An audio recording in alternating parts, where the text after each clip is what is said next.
After 7 members of the Hynniewtrep Integrated Territorial Organization had been summoned to the Sardar Police Station on the morning of 4th September, they, along with supporters, had taken to the streets as a mark of protest against government authorities.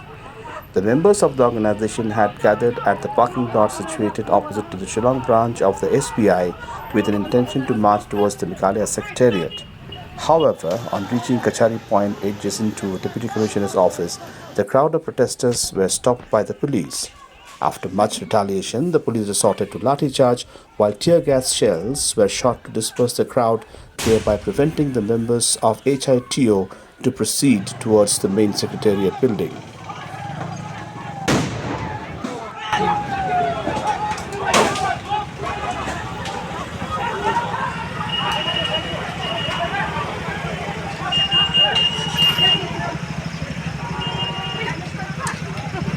लाठी चार्जमा लाठी charge हो गया भाई